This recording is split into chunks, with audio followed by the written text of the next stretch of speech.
Good afternoon. Hope you're having a great day. So today is a special day. It's the Yartzeit of Rachel, the matriarch of the Jewish people. Now, although we're in the portion of Lech Lecha where we're focusing mostly on Abraham and Sarah, the rabbis teach us that Rachel epitomizes the mother of the Jewish people, because out of all of the matriarchs, she had the tremendous self-sacrifice to give up her burial place in the tomb of Machpelah in Hebron, where all the matriarchs and patriarchs are buried, so she could be of comfort to her children when they're exiled to Babylon, to be able to pass by where she is buried in Bethlehem and cry and be comforted. And as we read in the famous Haftorah on Rosh Hashanah, where Rachel comes crying to God as her kids are exiled by Nebuchadnezzar, and she says, "God, please," and God responds to her and says, "There is hope for your future and reward to all your efforts." And the rabbis tell us that singularly Rachel epitomizes what it means to be a Jewish mother, the self-sacrifice they have for their children and for the Jewish people.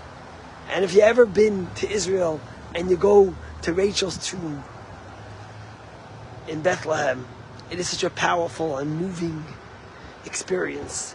And on the tomb there is a curtain that screams out the words of what God told Rachel, that there will be reward for your efforts and hope for your future, that the children will return to the Holy Land.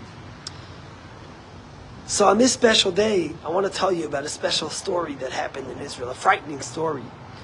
Today, Hezbollah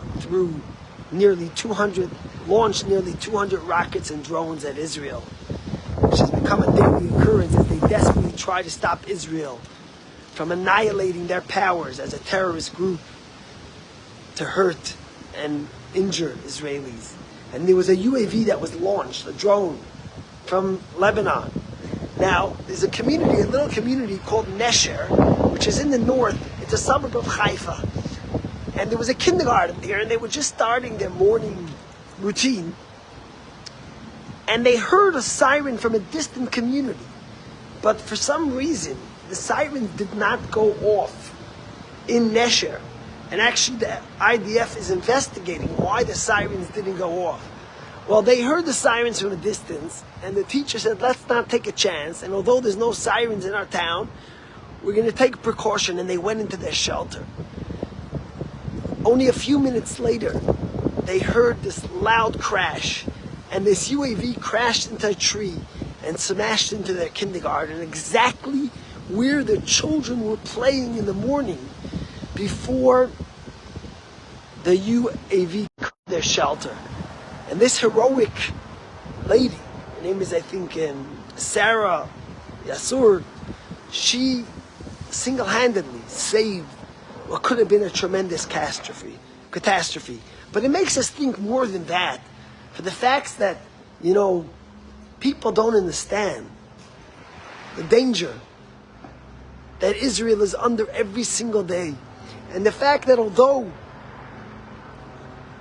most of these are shot down and protected, the constant fear and the psychological warfare it does on the people of Israel, who for already over a year have not been able to live in calmness and safety and security, is frightening.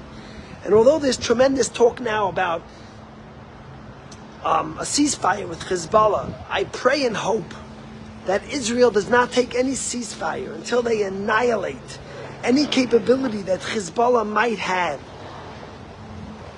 to harm Jews and Israelis, and especially little children, a full kindergarten class.